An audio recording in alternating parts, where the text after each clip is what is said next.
Joe Biden is the president. Joe Biden might run for the presidency in 2024, but don't believe that to be the way it will happen. That's the view of our dear friend Adam Creighton, who is the Washington correspondent for the Australian newspaper. And finally, we've actually got a chunk of time to chat. We won't rush him off quickly. Sorry, Adam, we normally do that, but let's actually have a chat. Why don't you think Biden will actually go round? Because his entire strategy is, as long as it's Trump, he'll win. Well, for three reasons. Firstly, there's the obvious one, the general physical decline. This has been happening for some time now. The fumbles, the stumbles, the verbal trips have been getting worse. And, it's worth pointing out the election is still 1.5 years away. And so these factors are going to get worse, I would say, rather than better. But I think the two reasons that matter even more is firstly, the what I call the Kamala Harris problem. I mean, the vice president is even less popular than the president. And the reality is that Republicans are going to say that if you vote for Biden, you will end up with Harris as president, simply because the president is 80 and by the end of his second term, he would be 86.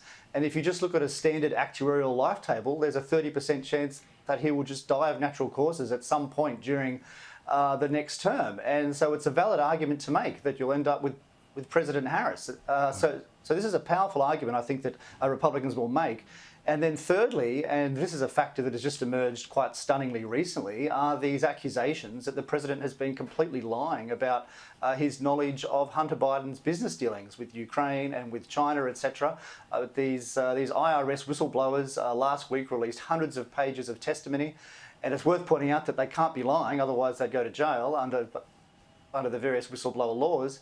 And it seems that at various points, the president was sitting next to Hunter Biden when Hunter was demanding payment from various foreign businesses. I mean, it's quite striking stuff. And it's worth pointing out that even the White House press gallery, which has tended to operate like a Praetorian Guard sometimes for the Democrats, even they are shocked. I mean, we've seen this week that them ask the press secretary questions such as, have you asked the president whether he was there or not, and she hasn't, and she said she won't. So there's a sense of panic, I think, in the White House at the moment about the president's candidacy. But also, there's just such an obvious double standard. If you were half a whistleblower against Donald Trump, here's the book deal, here's the contract on CNN or MSNBC.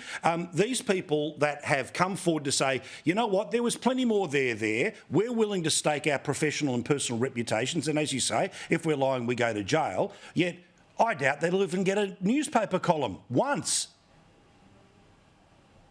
Yeah, look, it is extraordinary. I mean, I think if the shoe was on the other foot and this were a Republican president, you would never hear the end of it. But there has been, relatively little reporting, I would say, on these extraordinary facts. I mean, I think in private, surely any journalist would seriously suspect now that the president was, lying. I mean, lying is a strong word because you have to be in someone's head, and with the president, who knows at the moment what's really going on in that head. But the laptop evidence and then the whistleblower evidence. I mean, there is just so much of it now.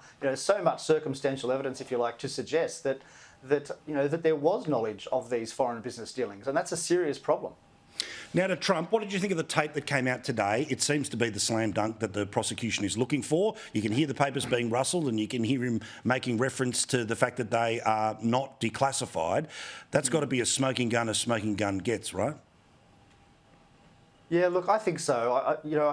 I think former President Trump has really brought so much of this on himself. I mean, he should have just given the documents back when he was asked. He was asked repeatedly by the government to give them back, and yet, he likes to show off with them, as that tape shows. I mean, he was showing off with some staffers, some former staffers, about something related to Iran. It really is very damning, I would say. And in that tape, he also admits that that he can't declassify them anymore, which suggests that he should have in the first place, or at least tried to. So look, I think this particular indictment of the former president is a very serious one, and I don't think it's going to go away. I mean, in his favour is that the case will be brought in Florida. He's a lot more popular there than elsewhere in the country, so a jury may end up acquitting him. But I think it's a fair charge, if you like, as completely distinct from the New York charges, which I think were absurd. But this one is very serious, and it's all been brought on by himself. Yeah, no, I agree. Again, it's this thing where we can understand the problems with Biden, but you've got to be able to see what's happening with Trump right now. Whether DeSantis comes through or it's somebody else, reality is he could run from jail, but I'd imagine 80 million people still don't like him. Adam, great to see you, great to talk to you, great to read you as always, mate. Thanks, Paul. Thank you.